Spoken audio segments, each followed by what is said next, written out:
Charging में क्या अभिक्रिया होती है इसके बारे में पढ़ लिया था।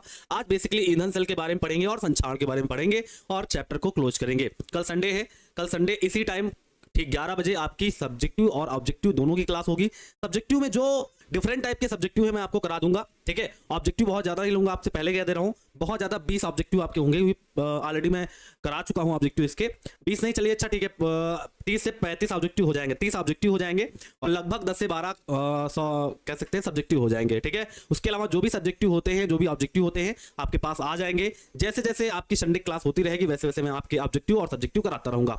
अब एक सीरीज और आएगी जुलाई से, जैसे जुलाई आएगा, जुलाई के महीने से मेरी एक सीरीज आएगी जिसमें रहेंगे क्या रहेंगे, न्यूमेरिकल सीरीज रहेगी, ठीक है। जुलाई से ही न्यूमेरिकल सीरीज आ जाएगी। तो जुलाई से जो न्यूमेरिकल सीरीज आएगी वो हर संडे रहेगी, क्या रहेगी, हर संडे रहेगी। और उससे पहले आपको सभी की सभी डीपीपी पहुंच जाएंगी। डीपीपी का मतलब जितना भी अभी आप फिजिकल केमिस्ट्री में पढ़ोगे सबके सब आपके पास बहुत सारे क्वेश्चन पहुंच जाएंगे। आप पहले उन्हें लगाने का प्रयास करिएगा, धीरे धीरे लगाइएगा। जो नहीं लगेंगे हम जब क्लास लेंगे तो सभी जब बताएंगे आपको सब्जेक्टिव, जब सभी न्यूमेरिकल्स बताएंगे तो आपको क्लियर बातें हो जाएंगे, ठीक है। तो एक बार भाई सभी बच्चों को भाई बुला लीजिए क्लास के अंदर, फिर क्लास को स्टार्ट करते हैं।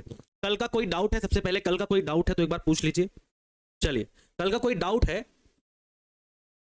तो उसके बारे में पहले आप पूछ लीजिए, फिर आगे बढ़ते हैं, ठीक है। कोई एनी डाउट हो या स्टडी डाउट, कोई भी डाउट हो आपके पास तो पूछ लीजिए। अगर बहुत बेहतर तरीके से कल की क्लास की होगी तो एक डाउट होगा, बहुत अच्छी बात है, वो डाउट जरा पूछ लीजिए। चलिए सबके सब जल्दी से डाउट पूछ लीजिए। आपके पास 1 मिनट का 1 से 2 मिनट के समय है, 2 से 3 मिनट ले लीजिए, 3-4 मिनट का आपका समय देता हूं और जल्दी से एक बार डाउट पूछ लीजिए कि आपके डाउट क्या है। सभी को गुड मॉर्निंग, सुप्रभात। चलिए बताइए, कोई भी डाउट हो, कोई भी डाउट, ठीक है, आप पूछ सकते हैं।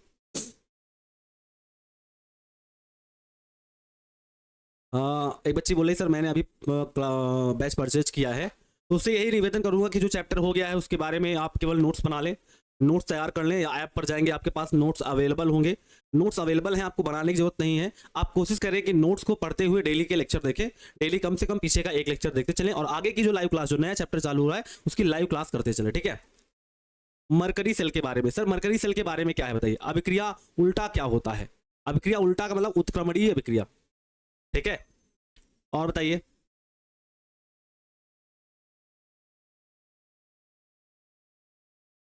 बैटरी क्या है। सेलों को श्रेणी क्रम में जोड़ने पर एक युक्ति तैयार होती है जिसे बैटरी कहा जाता है। ये एक प्रकार के व्यावसायिक सेल भी होते हैं, इसके बारे में हम लोगों ने पढ़ लिया है, चैप्टर ही डाउट है सर। ओहो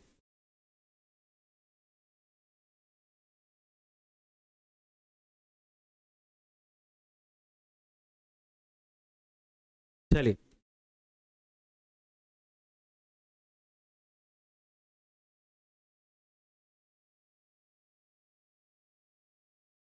जाओगे तो मिलेगा ना नोट्स, जब ढूंढोगे नहीं तो कहाँ से मिलेगा। डीबीएनएल क्या होता है ये पता है, क्या पूछ रहे हो, डीबीएनएल क्या है।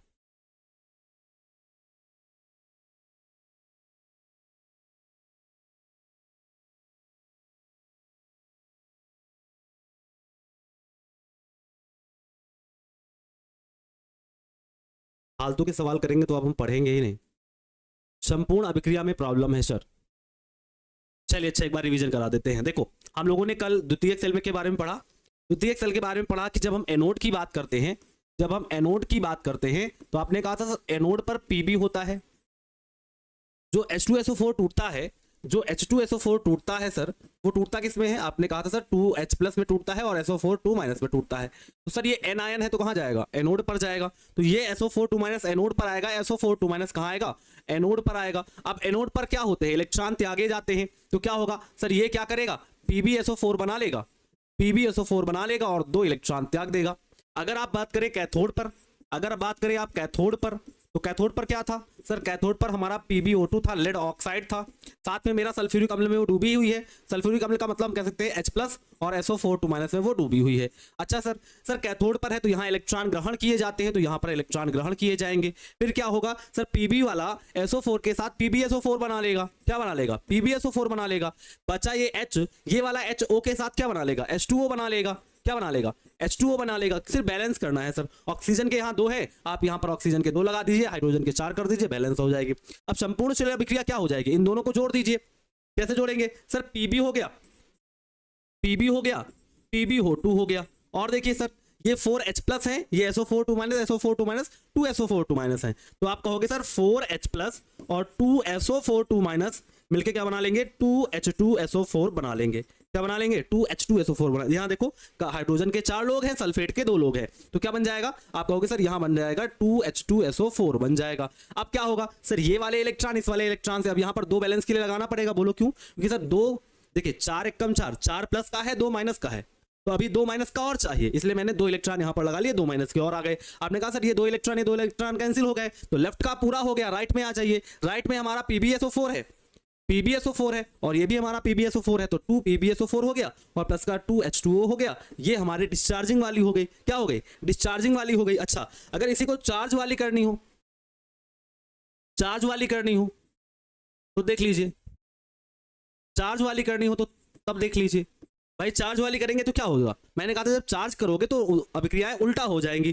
तो जो एनोड पर अभिक्रिया थी वो कैथोड पर चली जाएगी, जो कैथोड पर अभिक्रिया थी एनोड पर चली जाएगी। तो जो अभिक्रिया हुई है इसको उल्टा करके लिख दो, PbSO4 प्लस का 2 इलेक्ट्रॉन। दूसरी तरफ से लिखो, क्या आपने कहा सर PbSO4 प्लस का 2 इलेक्ट्रॉन ये ग्रहण करके क्या बनाता है, Pb बनाता है, और प्लस का SO4 2 माइनस बनाता है। ये हमारी कैथोड पर हो गई। बोलो क्यों, क्योंकि सर ये पहले अभिक्रिया एनोड पर थी, अब जाके कैथोड पर हो गई। क्योंकि सर मैंने पलट दिया, पलटने पर क्या पाया कि सर इलेक्ट्रॉन ग्रहण कर रहा है, और जहां इलेक्ट्रॉन ग्रहण हो वो कैथोड पर अभिक्रिया होती है। ध्यान से देखने पर यह अभिक्रिया कैसी है, अपचयन अभिक्रिया, तो ये अभिक्रिया कहां होगी, कैथोड पर होगी। अच्छा सर ये अभिक्रिया पलटोगे तो क्या हो जाएगा सर PbSO4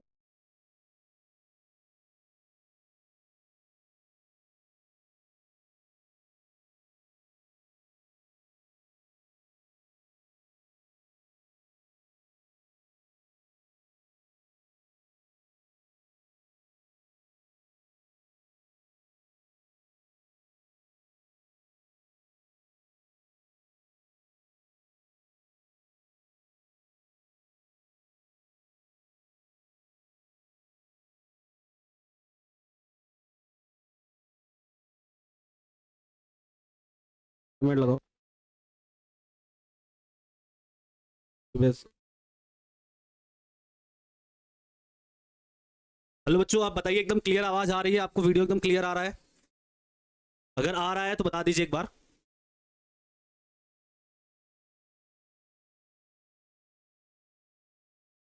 सभी को क्लियर आवाज आ रही है? मैं क्लास सामने चला के रखूंगा ताकि बीच में नेटवर्क प्रॉब्लम करे तो मैं देखता चलूं।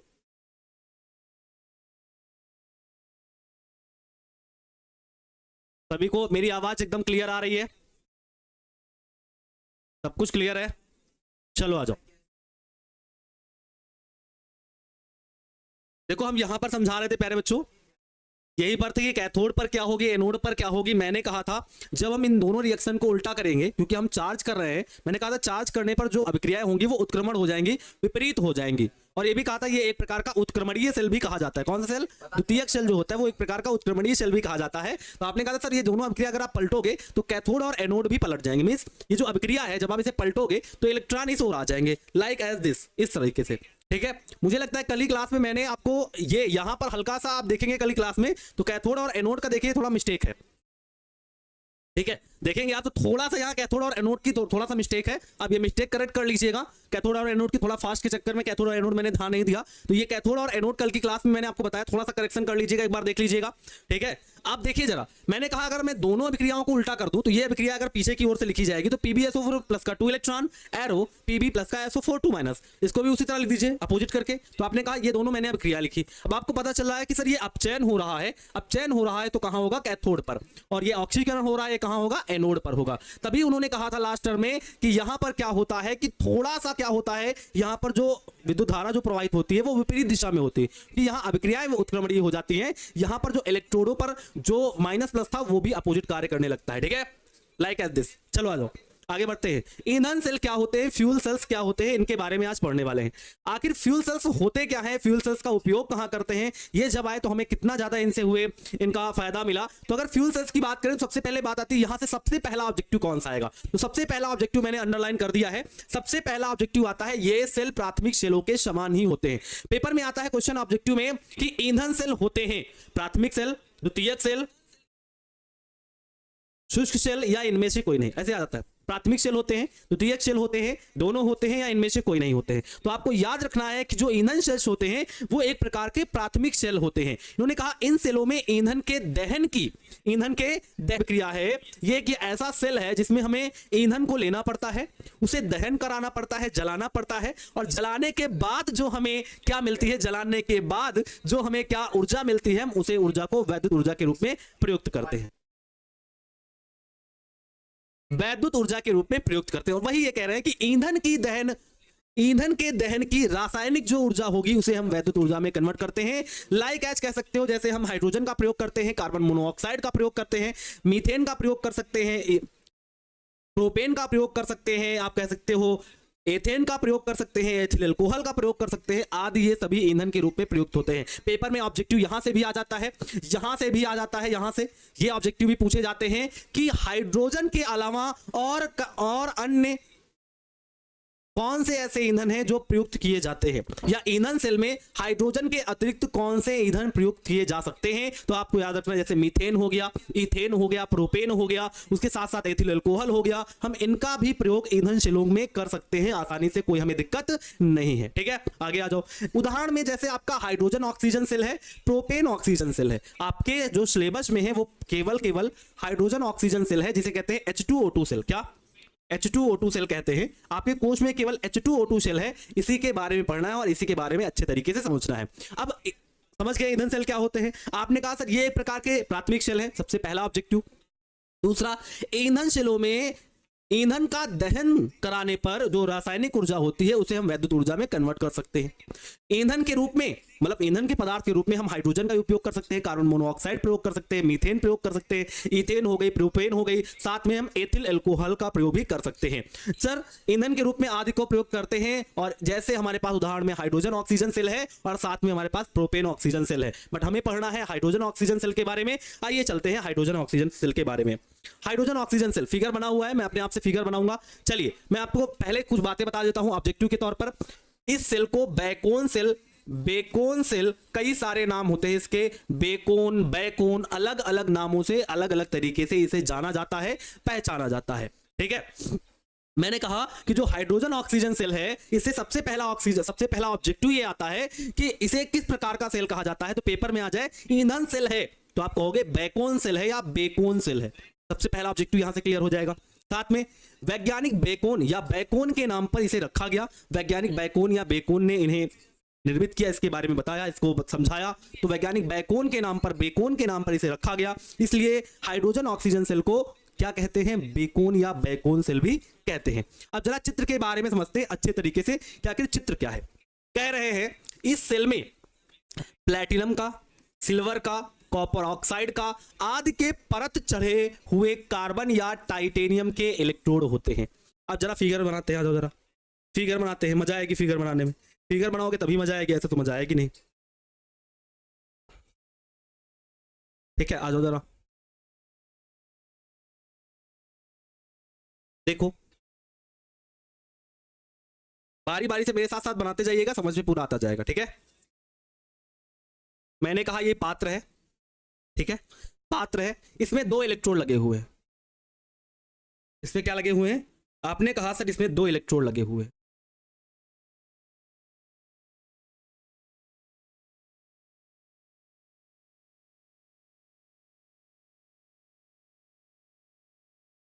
ठीक है, ये 2 इलेक्ट्रोड लगे हुए हैं। 2 इलेक्ट्रोडों पर हमने कहा यहां पर एक टोपी लगी हुई है।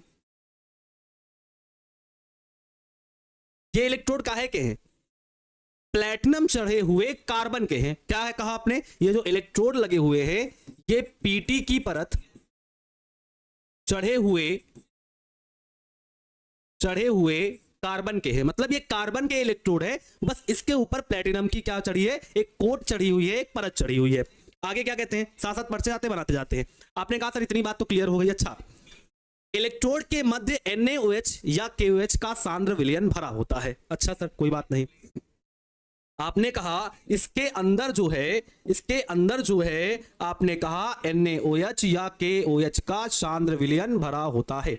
NaOH या KOH का सांद्र विलयन भरा होता है, सांद्र विलयन भरा होता है। अब फिगर मेरे साथ बनाते जाओगे तो हर एक बात आपको एकदम क्लियर होती है। ये कैसा विलयन है, आप कहोगे सर ये सांद्र सांद्र NaOH का भी हो सकता है या KOH का भी हो सकता है, कोई दिक्कत नहीं, सांद्र NaOH या KOH का विलयन हो सकता है। अच्छा सर और क्या है, और क्या हो सकता है सर, ये जो है ये हमारे इलेक्ट्रोड हैं, ठीक है, ये हमारे इलेक्ट्रोड है सर।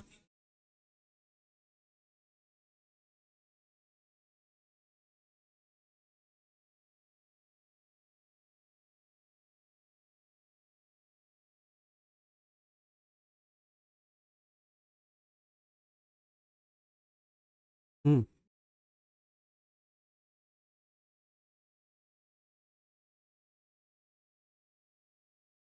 ये देखिए,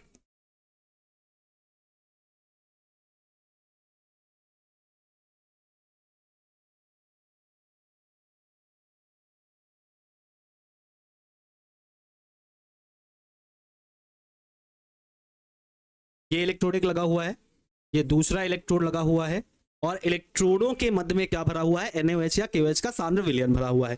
अच्छा और क्या कहते हैं, NaOH या KOH का सांद्र विलयन भरा हुआ है जो वैद्युत अपघट्य का कार्य कर रहा है, मतलब जो यहाँ NaOH भरा हुआ है एक प्रकार का वैद्युत अपघट्य का कार्य करेगा। H2 को एनोड की ओर से एवं O2 को कैथोड की ओर से प्रवाहित करते हैं। अच्छा आइए जरा हम इस फिगर में तय कर लेते हैं कौन कैथोड है कौन एनोड है, आ जाओ सर। हमने इस फिगर में ये तय कर लिया, हमने इस फिगर में ये तय कर लिया कि ये वाला मेरा कैथोड है, हमने इस फिगर में ये तय कर लिया कि ये वाला हमारा कैथोड है और ये वाला हमारा एनोड है, ये वाला हमारा कैथोड है, ये वाला हमारा एनोड है। अच्छा H2 को एनोड के रूप से एवं O2 को कैथोड की ओर से प्रवाहित करते हैं। अच्छा मैंने कहा H2 कहां से आएगी, ठीक है, आज जरा समझते हैं आराम आराम। ये देखो मैंने यहां पर दो चित्र बनाए, मैंने क्या कहा, मैंने नहीं उन्होंने क्या कहा कि सर कैथोड की ओर से O2 गैस प्रवाहित की जाएगी एवं एनोड की ओर से H2 गैस प्रवाहित की जाएगी। एकदम आराम समझना सर, एक पात्र लेते हैं, एक पात्र में जो दो इलेक्ट्रोड होते हैं, दोनों इलेक्ट्रोड कार्बन के होते हैं, ग्रेफाइट के होते हैं और उसके ऊपर प्लेटिनम की परत चढ़ी होती है। दोनों इलेक्ट्रोडों के मध्य में सांद्र NaOH या KOH का विलयन भरा होता है। उसके बाद एनोड और कैथोड मान लो, कौन एनोड है कौन कैथोड है किसी को मान लो। सर एनोड की ओर से H2 गैस और कैथोड की ओर से ऑक्सीजन गैस प्रवाहित की जाती है। आगे क्या कह रहे हैं, कैथोड की ओर से प्रवाहित करते हैं, कैथोड की ओर से प्रवाहित करते हैं, किस ओर से, कैथोड की ओर से। H2 को एनोड की ओर से, O2 को कैथोड की ओर से प्रवाहित करते हैं, जिनमें इलेक्ट्रोडों पर निम्नलिखित अभिक्रियाएं संपन्न होती हैं। अब जरा देखते हैं अभिक्रियाएं कैसी होंगी, आ जाओ जरा, आओ जरा अभिक्रिया देख लेते हैं। मैंने कहा सबसे पहले देखते हैं एनोड पर क्या होगा, सबसे पहले एनोड पर देखेंगे और फिर बाद में देखेंगे कैथोड पर। क्या, एनोड पर देखेंगे और फिर बाद में देखेंगे कैथोड पर। अब आपने कहा सर एनोड पर क्या है, सर आपने कहा एनोड पर हाइड्रोजन गैस आ रही है, यस सर। और कौन कौन होगा एनोड पर, सर ये जो सांद्र NaOH या KOH पड़ा हुआ है, हमने कहा मान लो ये NaOH है तो NaOH वैद्युत अपघट्य का कार्य करेगा तो ये Na प्लस में और OH माइनस में टूट जाएगा। अगर ये वैद्युत अपघट्य का कार्य कर रहा है और प्राथमिक सेल है तो प्राथमिक सेल एक प्रकार के वैद्युत रासायनिक सेल होते हैं जिनमें स्वतः अभिक्रिया होती है, मतलब सर जो इसका वैद्युत अपघट्य है वो अपने आप क्या होगा, अपने आयनों में टूट जाएगा।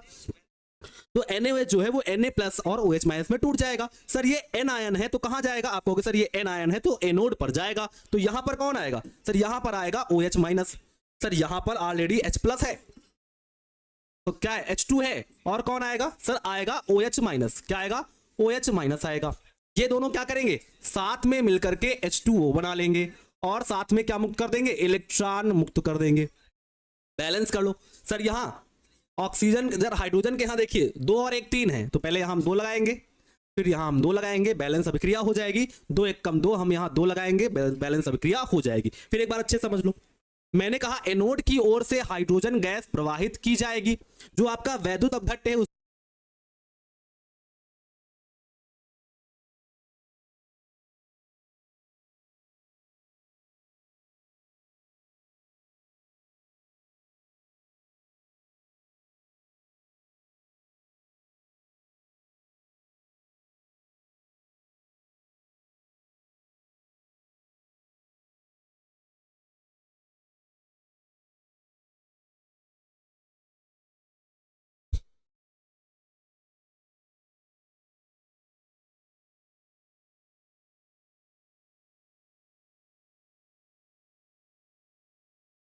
देखिए स्टार्ट हो गई है क्लास, आ रही है सभी को आवाज मेरी? नहीं हम नीचे देख रहे हैं, बोलिए। यस सर ठीक है, ठीक है चलिए आ जाइए। हम क्या कह रहे थे कि सर एनोड पर समझ में आ गई होगी, एनोड पर हमारा H2 था, एक बार और समझा देते हैं, वीडियो रुक गया था। ठीक है देखो एनोड पर क्या थी हमारी, सर एनोड पर हमारी H2 थी, क्योंकि H2 आपने एनोड की तरफ से प्रोवाइड की थी, साथ में हमारा OH माइनस एनोड पर आएगा, OH माइनस आएगा तो क्या होगा, H2O बनाएगा, H2O बनाएगा और साथ में इलेक्ट्रॉन मुक्त करेगा, H2O बनाएगा इलेक्ट्रॉन मुक्त करेगा। आपने कहा था यहाँ हाइड्रोजन विषम है तो यहाँ 2 से गुना मार के इसे सम कर लीजिए, यहाँ हाइड्रोजन के 4 हो गए, ऑक्सीजन के 2 हो गए, यहाँ 2 से गुना मारोगे बैलेंस हो जाएगी। आवेश बराबर कर लेते हैं, यहाँ 2 है तो यहाँ पर 2 कर देंगे, बात बराबर हो जाएगी। जरा कैथोड की बात कर लेते हैं। कैथोड पर हमने O2 गैस प्रोवाइड की है और मुझे क्या क्या मिला, H2O मिली और 2 इलेक्ट्रॉन मिले। सर मुझे H2O मिला है और 2 इलेक्ट्रॉन मिले हैं, ये आपस में मिलकर प्यारे बच्चों 4OH माइनस बना लेंगे। क्या बना लेंगे, 4OH माइनस बना लेंगे। अगर हम संपूर्ण अभिक्रिया की बात करें, संपूर्ण अभिक्रिया की बात करें, संपूर्ण अभिक्रिया की बात करें वो क्या आ जाएगी, सर जोड़ लीजिए सर H2 और O2, H2 प्लस का O2, सर 2H माइनस इधर है, ये इधर जाके सब्सट्रैक्ट हो जाएंगे, बाद में देख लिया जाएगा। ये 2H2O कट गए, 2 इलेक्ट्रॉन कट गए, ये 2H उधर जाएंगे तो घट के बचेंगे 2OH माइनस। ये हमारी पूर्ण संपूर्ण अभिक्रिया से देख लो, 4OH माइनस था और उधर जाके ये 2OH माइनस और सब्सट्रैक्ट होंगे तो कितना बचेगा, आप कहोगे सर हमारे पास बचेगा, हमारे पास क्या बचेगा, तो आप कहोगे सर हमारे पास बचेगा 2OH माइनस। एक बच्चे का सवाल था कि सर क्या हम किसी को भी एनोड कैथोड मान सकते हैं? हाँ बिल्कुल, आप दोनों प्लेटों में किसी को भी एनोड कैथोड मान सकते हो, बस आपको ये याद रहना है कि एनोड की ओर से हमेशा हाइड्रोजन आएगी, कैथोड की ओर से ऑक्सीजन आएगी। अगर आप इसे एनोड मानोगे तो हाइड्रोजन इधर से डालोगे, आप अगर इसे एनोड मानोगे तो हाइड्रोजन इधर से डालोगे। ये आपको छोटी सी बात याद रखनी है, ठीक है। आगे बढ़ते, आगे आ जाओ। सर ये तो बात हो गई, ये तो बात हो गई, आप जरा इसके उपयोग की बात कर लेते हैं। इसका उपयोग कहां कहां है, कहां कहां किया गया? तो जो उपयोग किया गया, सबसे पहले बात करते हैं दूरदर्शन प्रसारण केंद्र में। इसका जो उपयोग किया जाता है वो दूरदर्शन वाले जो प्रसारण केंद्र होते हैं, कहते हैं ना कि जहां से आप कह सकते हो ये न्यूज प्रसारित की जाती हैं, वो केंद्रों में प्रयोग किया जाता है। साथ में अपोलो अंतरिक्ष मिशन में, जब अपोलो अंतरिक्ष मिशन चालू हुआ तो उस कंडीशन में हम लोगों ने हाइड्रोजन ऑक्सीजन सेल का उपयोग किया। इससे क्या फायदा था, इससे ये फायदा था कि जो हमें जल प्राप्त हो रहा था प्यारे बच्चों, जो हमें जल प्राप्त हो रहा था, इस जल को हम लोग बाद में संगणित की सहायता से ठंडा करके, बाद में इसे आश्रित करके हम अपने पीने योग्य पानी बना सकते थे। मतलब क्या है सर, इसका सबसे बड़ा उपयोग क्या है कि सर इससे कोई भी प्रदूषण नहीं होता। प्रदूषण नहीं होता कि प्रदूषण में क्या निकलेगी, भाप निकलेगी, H2O निकलेगी, भाप निकलेगी, कोई दिक्कत नहीं है सर। भाप से क्या प्रदूषण होगा, भाप को हम क्या ठंडा कर लेंगे, भाप को ठंडा कर लेंगे तो जल बन जाएगा, वो पीने योग्य हो जाएगा। तो इस जल का सबसे बड़ा महत्वपूर्ण उपयोग ये है कि इससे कोई प्रदूषण नहीं होता है, क्योंकि इससे भाप प्राप्त होती है। भाप को क्या हम ठंडा करके जल बना लेंगे, पीने योग्य पानी बना लेंगे। तो अपोलो मिशन में इसका प्रयोग किया गया था, अपोलो अंतरिक्ष मिशन में। और बात यह है कि सर इसकी जो दहन क्षमता होती है, इसे बढ़ाकर आप 95% तक कर सकते हो। इसकी जो दक्षता होती है, कार्य करने की जो क्षमता होती है, आप इसे 95% प्रयोग कर सकते हो। ये इसकी एक और खास बात है प्यारे बच्चों, ठीक है। साथ में हम वाहनों में भी जल्द इसका उपयोग करने लगेंगे, वाहनों में भी जल्द हाइड्रोजन ऑक्सीजन ईंधन सेल का प्रयोग करने लगेंगे, जिससे एक फायदा हो जाएगा कि जो वाहनों से हमारा प्रदूषण फैलता है वो भी पूर्ण रूप से खत्म हो जाएगा। अगले में आ जाते हैं जिसका नाम है संचारण। क्या नाम है, संचारण, कोराइजन। सर संचारण क्या होता है, कोराइजन क्या होता है, इसके बारे में थोड़ा सा आप, सर Na+ कहां गया, Na+ क्या होगा, अपना कैथोड पे जाएगा, वहां चिपक जाएगा, सोडियम धातु मिल जाएगी, ठीक है। Na का और कोई काम नहीं। अब आप कहोगे सर क्यों काम नहीं है, आओ जरा देख लो। ये OH- निकला, ये OH- क्या करेगा, फिर Na से जुड़ के फिर NaOH बना लेगा, फिर आपका विलयन तैयार है। फिर से समझो, फिर समझो। सर एक बात तो दिमाग में आ गया कि एनायन जाएगा एनोड पर और ये केटायन है तो कहां जाना चाहिए, कैथोड पर। सर कैथोड पर तो गया, मगर वहां से जो OH- निकला वो Na+ के साथ फिर NaOH बना लिया।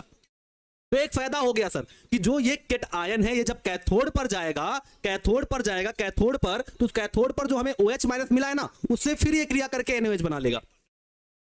तो इसे हम बार बार प्रयोग कर सकते हैं, ये भी एक फायदा है, बट बहुत लंबे समय तक इसका उपयोग नहीं कर सकते। मतलब और एक बात खास देखो, एक बात और खास देखो, खास क्या है कि इसमें इस सेल को इस प्रकार डिजाइन किया जाता है, इस प्रकार बनाया जाता है कि इसमें बार बार फ्यूल भरा जा सके, बार बार इसके अंदर फ्यूल भरा जा सके, इस तरह इसे डिजाइन किया जाता है। ये भी आपको याद रखना है कि ईंधन सेल को किस प्रकार डिजाइन किया जाता है। तो ईंधन सेल को इस प्रकार डिजाइन किया जाता है कि हम बाहर से भी इसके अंदर ईंधन भर सके। ईंधन का मतलब हाइड्रोजन ऑक्सीजन की बात करें। बाकी NaOH तो भरा हुआ है, यहाँ OH मिला, Na जाएगा, फिर क्रिया करेगा, NaOH बना लेगा। हाइड्रोजन ऑक्सीजन की बात हो रही है, ये हाइड्रोजन और ऑक्सीजन ये खत्म हो जाएंगे समय के साथ। तो बाहर से हम ईंधन भर पाए, इसके लिए हम इसे इस प्रकार डिजाइन करते हैं कि हम बाहर से हाइड्रोजन और ऑक्सीजन भर सके। ठीक है प्यारे बच्चों, आगे बढ़ते हैं। सर संक्षारण क्या होता है, इसके बारे में बता दीजिए। सिंपल सी एक डिफिनीशन है संक्षारण की, क्या है देखो, धातुओं का वायु या नमी के संपर्क में, वायु या नमी के संपर्क में, वायु या नमी के संपर्क में क्षय होना, संपर्क में धीरे धीरे क्षय होना, धीरे धीरे क्षय होना संक्षारण कहलाता है, संक्षारण कहलाता है।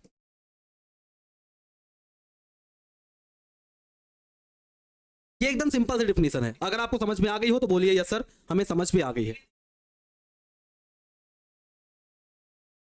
सर NaOH अच्छा से लिखिए, ये हम अच्छा से लिखने के लिए आए, बोलिए।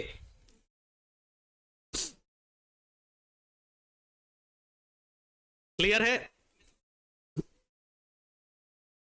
कोई डाउट है? मैंने कहा धातुओं का वायु या नमी के संपर्क में धीरे धीरे क्षय होना, क्षय का मतलब समाप्त होना, खत्म होना, संक्षारण कहलाता है, कोराइजन कहलाता है। एकदम आसान भाषा में एक लाइन की परिभाषा है कि संक्षारण है क्या। तो आपने कहा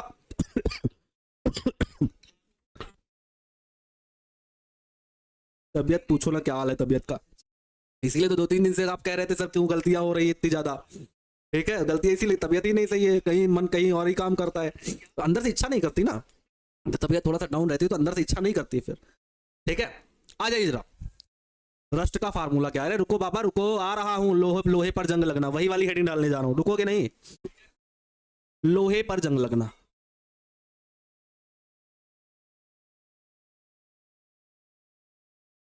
ऐसे बोल दो, लोहे का संक्षारण।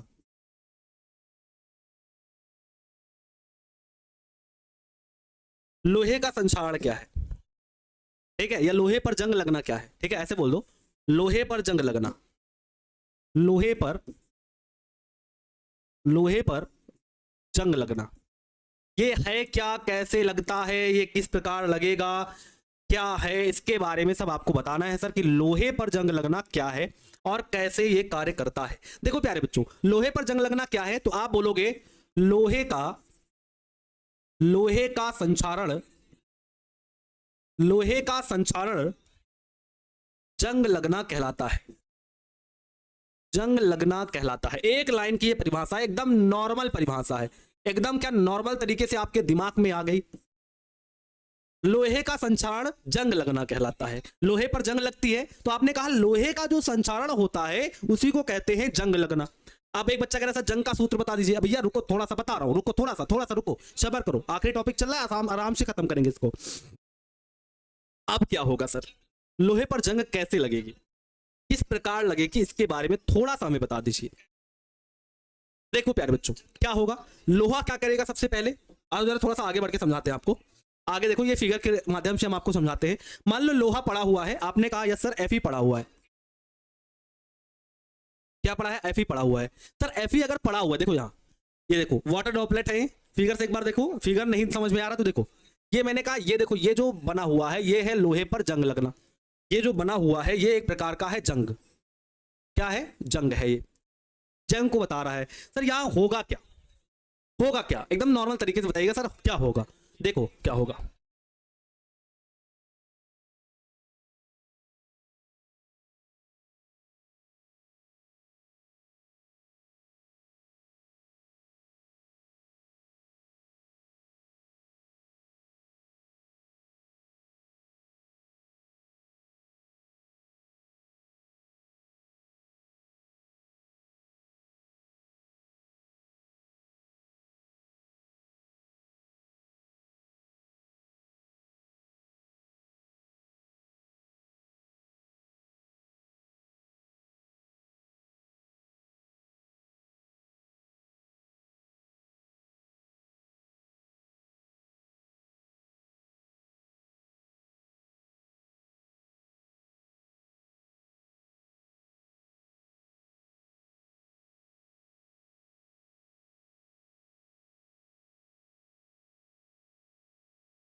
आज की क्लास में क्या हो रहा है सब?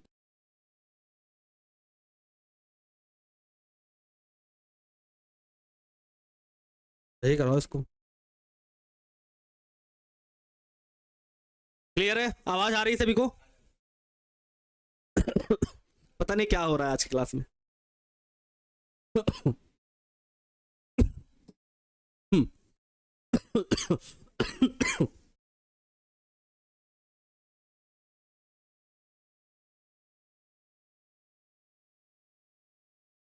आवाज आई सभी को? ठीक है। मैंने कहा यहाँ लोहे की जो सतह है वो एनोड का कार्य करेगी, मीन्स उसका आक्षीकरण होगा तो Fe वाला Fe2+ में कन्वर्ट होके 2 इलेक्ट्रॉन मुक्त कर देगा। सर अगर बात करें किसकी, अगर बात करें कैथोड की, तो कैथोड पर क्या क्या होगा? सर हमें पता है सर, बाहर से उन्होंने बोला वायु होनी चाहिए और नमी होनी चाहिए। ठीक है, वायु होनी चाहिए और नमी होनी चाहिए। थोड़ा वॉल्यूम स्लो करें। वायु होनी चाहिए, नमी होनी चाहिए। वायु का मतलब हम O2 की भी बात कर सकते हैं, वायु में हमारी CO2 भी हो सकती है। नमी का मतलब हमारा जल भी हो सकता है। तो ये दोनों आपस में मिलकर क्या बनाएंगे? कार्बोनिक अम्ल बनाएंगे। क्या बनाएंगे? कार्बोनिक अम्ल बनाएंगे। और बाद में इसी कार्बोनिक अम्ल का क्या हो जाएगा? अपघटन हो जाएगा। तो ये 2H+ और CO3 2- में टूट जाएगा। 2H+ और CO3 2- में टूट। मैंने कहा कि वायु में क्या होगा? ऑक्सीजन होगी। तो आपने कहा सर यहां ऑक्सीजन होगी, ऑक्सीजन होगी। फिर क्या होगा? कार्बन डाइऑक्साइड होगी, नमी होगी। तो मैंने कहा कार्बन डाइऑक्साइड जो नमी थी, नमी वो मिलकर के कार्बोनिक अम्ल बना लेती है, और उससे जब वैद्युत अपघटन होता है तो वो 2H+ और CO3 2- बना लेता। अब ये कैटायन है तो कहां जाएगा? कैटायन है तो कैथोड पर जाएगा। तो आप कहोगे सर यहां से H+ आयन आ जाएंगे, और जो इलेक्ट्रॉन मुक्त हुए थे वो इलेक्ट्रॉन इसी पर आकर के क्या बना लेंगे? जल बना लेंगे। क्या बना लेंगे? जल बना लेंगे। 4 यहां लगा दीजिए। हाँ 4 यहां लगाना पड़ेगा, 2 यहां लगाना पड़ेगा, 4 यहां लगाना पड़ेगा। देखिए एक बार अच्छे से, क्लियर है? फालतू के सवाल पूछोगे सत्यमेव कुमार जी तो जान लेना फिर। ऐसे ही आज की क्लास में एकदम मूड खराब है। देख रहे हो क्लास में क्या हो रहा है? क्लियर है ना? ये मैंने कहा भैया ऑक्सीजन होगी, कार्बन डाइऑक्साइड होगा, जल होगा। तो कार्बन डाइऑक्साइड और जल मिलकर के कार्बोनिक अम्ल बना लेंगे। ये कार्बोनिक अम्ल है तो टूट जाएगा, 2H+ में टूट जाएगा और CO3 2- में टूट जाएगा। तो यहां का जो कैटायन है कहां जाएगा? कैथोड पर। तो ऑक्सीजन होगी, H+ होंगे, और जो मुक्त हुए इलेक्ट्रॉन है वो 4 इलेक्ट्रॉन होंगे, ग्रहण करके जल बना लेगा। अब एक बात और देखो, यहां पर 4 है, यहां पर 2 है, तो मैं बैलेंस करने के लिए यहां पर 4 इलेक्ट्रॉन लगा रहा हूं, यहां 2 से गुना कर रहा हूं, और यहां से भी 2 से गुना कर रहा हूं। अगर हम संपूर्ण अभिक्रिया की बात करें, पूर्ण अभिक्रिया की बात करें, तो पूर्ण अभिक्रिया क्या आएगी? आप कहोगे सर पूर्ण अभिक्रिया आएगी 2Fe+ का O2 प्लस का 4H+ एरो 2Fe2+ प्लस का 2H2O। ये हमारी जो है वो पूर्ण अभिक्रिया आएगी। क्या आएगी? हमारी जो है ये पूर्ण अभिक्रिया। मैंने क्या कहा? नॉर्मली कहा कि सर Fe जो है, Fe की जो क्षण है, Fe जो लोहा है, उसकी जो परत है वो कार्य करेगी एनोड का। तो उसका क्या होगा? ऑक्सीकरण होगा। तो Fe वाला Fe2+ में कन्वर्ट हो जाएगा। सर कैथोड पर क्या होगा? ऑक्सीजन होगी, साथ में सर कार्बन डाइऑक्साइड और जल होगा जो कार्बोनिक अम्ल बना लेगा। वो टूट के H+ आयन और CO3- में टूट जाएगा। जो यहाँ H+ आयन है, कैटायन है, वो आके कैथोड कहाँ आएगा? कैथोड पर। सर H+ आ गया, हमने इलेक्ट्रॉन ग्रहण किए, साथ में जल बनाया, बैलेंस किया। तो मैंने कहा यहाँ 2 ऑक्सीजन है तो 2 से गुना मारोगे तो हाइड्रोजन के 4 हो जाएंगे, यहाँ 4 से गुना मार दिया। अब आपने कहा सर यहाँ 4 से गुना मारा तो 4 इलेक्ट्रॉन लगाना पड़ेगा। सर ऊपर तो 2 ही इलेक्ट्रॉन लगाया था, तो उसको भी मैंने बैलेंस किया ताकि इलेक्ट्रॉनों की संख्या समान रहे। तो आपने कहा सर यहाँ 4 इलेक्ट्रॉन लगा लीजिए, यहाँ 2 लगा लीजिए, यहाँ 2 लगा लीजिए, बैलेंस हो जाएगा। अच्छा सर और एक बात है, जब हमने संपूर्ण अभिक्रिया बनाई तो मैंने पाया कि हमारे पास अभी भी 2Fe2+ है। क्या है? 2Fe2+ है। अब बताओ ये क्या करेगा? फिर बंद हो गई क्लास। चल जा भैया।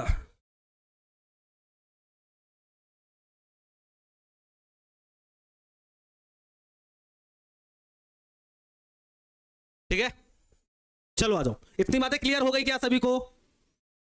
क्लियर हो गई ना? ऑक्सीजन में क्यों 2 लगाओगे भैया? ऑक्सीजन के 2 ही है ना, तो यहाँ पर 2 है तो 2 तो है। क्लियर है? हाइड्रोजन के 4 है, हाइड्रोजन के 4 है। अच्छा आगे आ जाओ। क्या हो रहा है? यही होगा क्या आज की क्लास में? आज तो क्लास एकदम बोलो तो बकवास हो गई पूरी क्लास। देखो क्या होगा? Fe2+ क्या करेगा? वो क्या करेगा? जल और वायु की उपस्थिति में, जल और वायु की उपस्थिति में क्या बना लेगा? सीधे सीधे Fe2O3 बना लेगा, Fe2O3 बना लेगा, और साथ में क्या करेगा, Fe2O3 बना लेगा, और क्या बचेगा, ऑक्सीजन। अभी वही ऑक्सीजन तो बैलेंस हो गई। चलो अच्छा 2H+ बना देते हैं। क्या सही बनाया मैंने, एक बार देख लीजिए अच्छे से। देखो यहां से हमें क्या मिला, 2Fe2+। तो ये जो 2Fe2+ है वो जल और ऑक्सीजन, मैंने कहा था वायु व नमी के संपर्क में, तो ये वायु का कार्य कर रही है, ये नमी का कार्य कर रही है, तो वायु या नमी के संपर्क में सीधे क्या बना लेगी, Fe2O3 बना लेगी और 2H+ बना लेगी। अब जरा बैलेंस कर लेते हैं जरा इसको। पहले मैंने कहा सर यहां 2 Fe हैं, तो आपने कहा सर यहां 2 से गुना मारोगे तो ऑक्सीजन के 6 हो जाएंगे। अच्छा सर सॉरी क्या हो जाएगा, सही तो है, यहां पर 2 नहीं लगेगा सर। इतनी बात तो क्लियर हो गई सर, Fe के 2 थे तो मैंने यहां 2 लगा दिए। अच्छा सर ऑक्सीजन के सर 3 है, बैलेंस है। हाइड्रोजन के सर बैलेंस कर लिए जाए, कितने लगाए जाए सर हाइड्रोजन के, सर हाइड्रोजन के लगाने के लिए सर एक को आपको काम करना पड़ेगा। ऑक्सीजन के 3 है सर, बैलेंस है, बिल्कुल बैलेंस है। अच्छा तो यहां पर 4H+ बनने चाहिए, क्या 4H+ बनने चाहिए, क्या कह रहे हो, सही कह रहे हो। टाइम मत देखिए, आज तो एकदम बकवासी क्लास हो गई, बैलेंस करने दो इसको। एक काम करते हैं, 2 से तो बैलेंस नहीं हो रही ना भैया, 2 से क्यों नहीं बैलेंस हो रही, देखो यहाँ H+ भी बनाना है। अगर हम 2 से बैलेंस कर रहे हैं, अगर यहाँ हम 2 से बैलेंस कर रहे हैं तो फिर ऑक्सीजन के तो 3 बैलेंस हो जाएंगे, हाइड्रोजन का 2 ही तो H है, और लगाने हैं 4, 2 दूनी 4। तो एक काम करते हैं, 2 से यहाँ गुना मारते हैं, 4 से यहाँ गुना मारते हैं, और 3 दूनी 6 हो गए।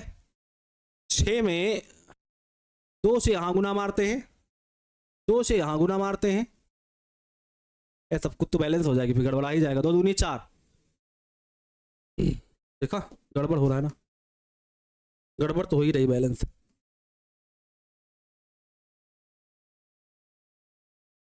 क्या, बैलेंस है क्या,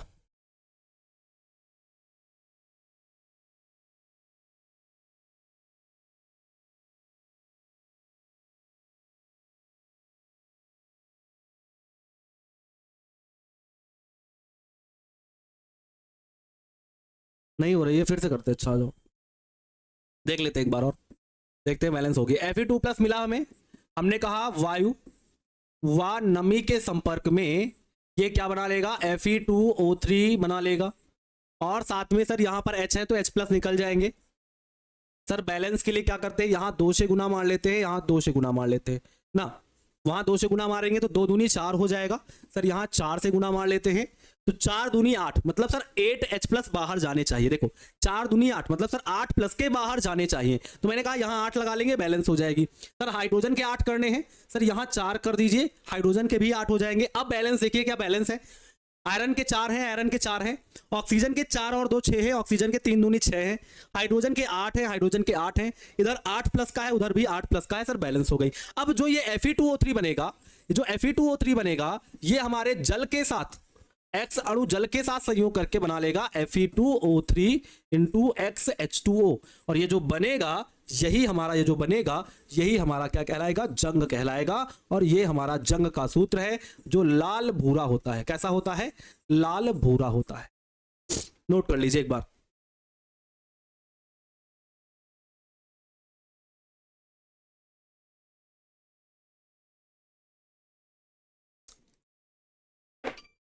एक बार और देख लो, देखा विनोद क्या कर रहे हैं, देखो मैंने कहा Fe2O+, देखो यहां से Fe2O+ मिला, तो आपने कहा सर Fe2 जो प्लस मिला वो वायु व नमी के संपर्क में आने पर Fe2O3 बना लेगा।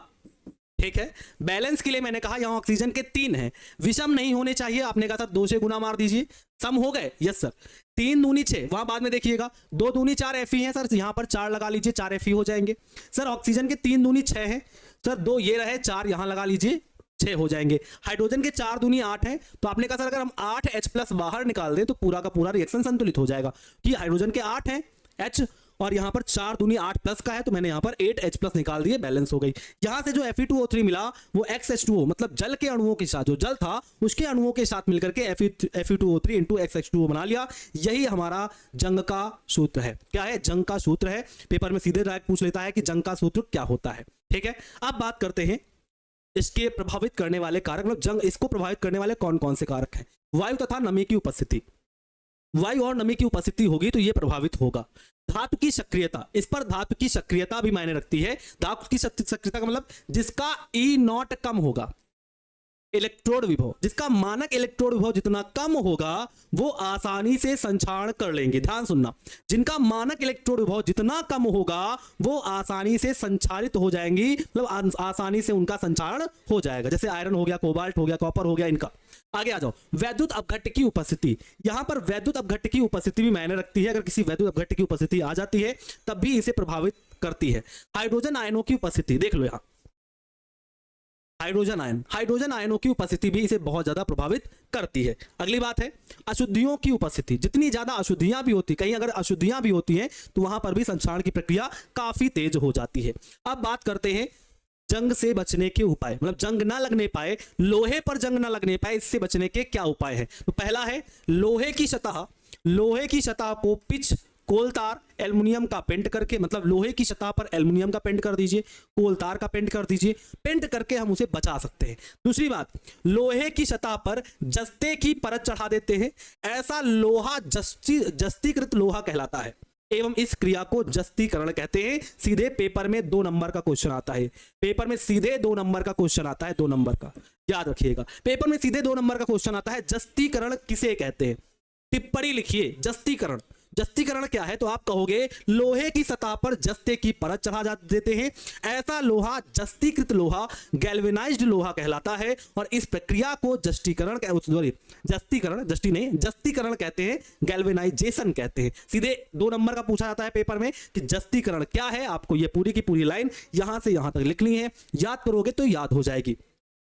लोहे की परत पर, लोहे की सतह पर यदि हम जस्ते की परत चढ़ा दें तो क्या होगा, जस्तीकृत लोहा बन जाएगा और ऐसी प्रक्रिया जस्तीकरण कहलाएगी। अगली बात, सर निकिल, क्रोमियम, कॉपर द्वारा विद्युत लेपित करके, यदि हम विद्युत लेपन करें, निकिल का कर दें, कॉपर का कर दें, क्रोमियम का कर दें, तब भी हम लोहे का संचारण रोक सकते हैं। अगली बात, सतह को गर्म करके तथा उस पर पानी की भाप प्रवाहित करके, यदि हम सतह पर लोहे की सतह को गर्म कर दें और उस पर पानी की भाप डाल दें तब भी हम लोहे को संचारण से बचा सकते हैं, मतलब उसके संचारण की थोड़ी सी कंडीशन को रोक सकते हैं। एक और पॉइंट है, एक पॉइंट और है, क्या है, लोहे की सतह को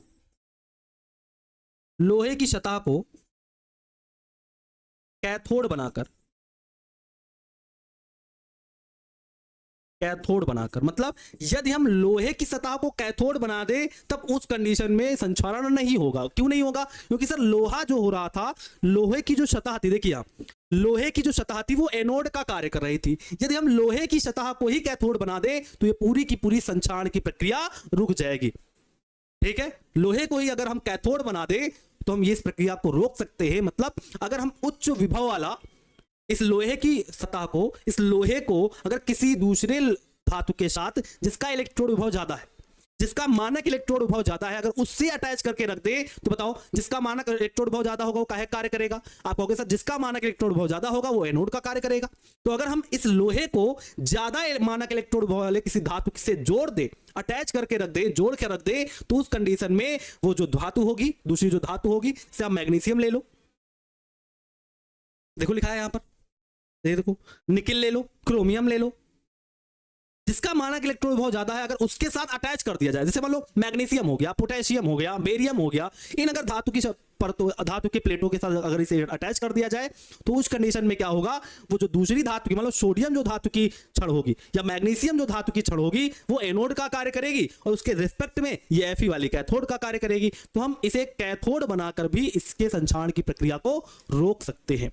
ये यहां से ऑब्जेक्टिव पूछा जाता है, यहां से एक ऑब्जेक्टिव एकदम पक्का रखा हुआ है, ये ऑब्जेक्टिव एकदम पक्का रखा हुआ है, लोहे की सतह को कैथोड बनाकर, सीधे सीधे ऑब्जेक्टिव रखा है। ठीक है, तो पूरा का पूरा चैप्टर यहीं पर समाप्त करते हैं। कल आएंगे तो आपकी ऑब्जेक्टिव की और सब्जेक्टिव की क्लास लेंगे, बेहतर तरीके से लेंगे। सर लोहे पर पानी का भाप कैसे चढ़ाया जाता है? अरे भैया कहा मैंने, लोहे को खूब गर्म कर दो, उस पर पानी की भाप डालो। अब ये घर में थोड़ा ना कर पाओगे, ये फैक्ट्रियों में किया जाता है, घर में थोड़ा ना कर पाओगे, फैक्ट्रियों में किया जाता है। एक प्रकार का भाई भट्टी बनाई जाती है, हर तरह का क्लियर होता है, वहां पर ऐसे किया जाता है। आप हर चीज घर में नहीं कर सकते ना। घर में क्या कर सकते हो भैया, आपकी लोहे की ग्रिल है उस पर पेंट कर दो, बढ़िया रहेगा। कोल तार पहले मार के उसके ऊपर पेंट मार दो, बच जाएगा सर लोहा। बट बहुत समय तक थोड़ा ना बचा रहेगा, धीरे धीरे पेंट भी गायब हो जाएगा समय के साथ। जहां जहां पेंट हट जाएगा वहां वहां उसका संक्षारण हो जाएगा। जैसे आपका फ्रिज, बहुत ज्यादा फ्रिज पुराना हो जाता है, देखिए धीरे धीरे उस क्या हो जाता है, संक्षारण उसका होने लगता है, धीरे धीरे लोहा उसका कटना लगता है, घिसने लगता है। जैसे अलमारी हो गई आपकी लोहे की, उसका भी इस तरह होता है, पेंट चढ़ा जाता है, धीरे धीरे पेंट की क्षमता खत्म हो जाती है, तो एक समय बाद उसका भी संक्षारण होना स्टार्ट हो जाता है। ठीक है, तो चैप्टर यहीं पर क्लोज करते हैं। कल हम ऑब्जेक्टिव और सब्जेक्टिव की क्लास लेंगे। सब्जेक्टिव वही लेंगे जो डिफरेंट टाइप के सब्जेक्टिव हैं, और कल की क्लास में फिर मिलते हैं। ठीक है, सेम टाइम पर मिलते हैं। आज क्लास में तो थोड़ा बहुत प्रॉब्लम हुई नेटवर्क की, क्या ही बताएं। चलिए फिर कल की क्लास में मुलाकात करेंगे, तब तक के लिए bye bye, take care, love you all, जय हिंद।